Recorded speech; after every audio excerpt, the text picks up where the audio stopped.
Let's move on from the price situation and take up another aspect, which is that industrial production, which is what we produce, and a lot of that gets exported, is down. And again, there is some good data that's been crunched by you.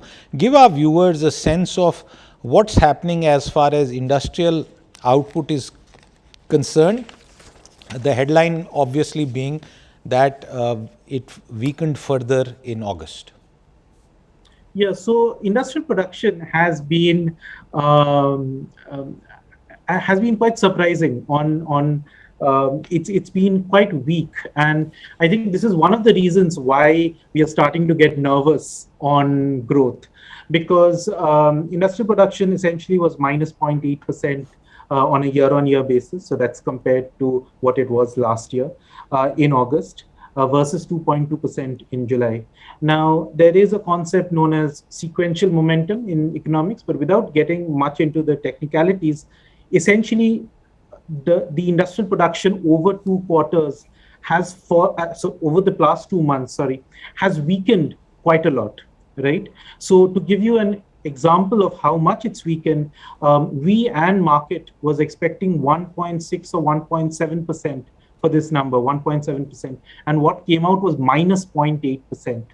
And if you compare it to, so if you take out seasonality and base, in fact, industrial production currently is below pre-pandemic level. So these were levels that we last saw in Jan or Feb this year.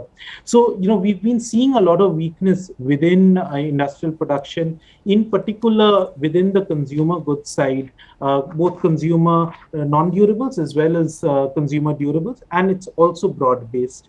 And I guess so if you look at the industrial production side and you look at what's happening on exports, which has started weakening quite a lot month on month, our monthly trade deficits are pretty elevated because of that, because our imports are pretty sticky, whereas exports have started falling quite a lot. And then that makes you think, well, what's really causing this, right? Yes. So the first case of nervousness is the fact that the global climate is already started slowing down. Now, we believe that the US is already in a recession in this current quarter.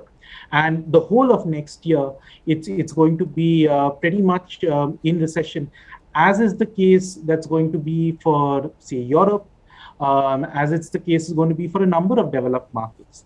So you're going to typically see a hit to exports. I guess what is worrying is that before we've actually hit the recessionary iceberg, exports have already started slowing down.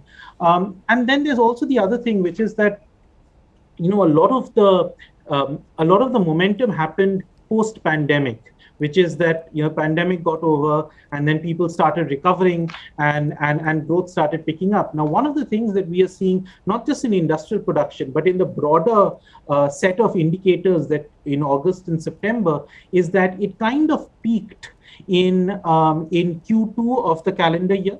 So that's April to June. Most growth indicators peaked. And then August and September, we are slowly seeing across consumption, across investment, across external sector, there is a kind of slowing of momentum. Right. And particularly in the case of services, services was around 20 percentage points above pre-pandemic level by our estimate in Q2. That's now around 8 percentage points. So what could be happening is that you could have a kind of reopening boom that is now ebbing away. So now you've already opened up. So that boom is no longer there. And it's slowing off in a point where the global environment is also quite weak. If you draw a chart of global GDP and India's GDP, I don't think there's ever been a situation where the global growth situation has been bad and India has done well. So India is not decoupled from the global cycle. So I guess those are the factors that are starting to play on the growth side. If you like the video, do like, comment, share and subscribe.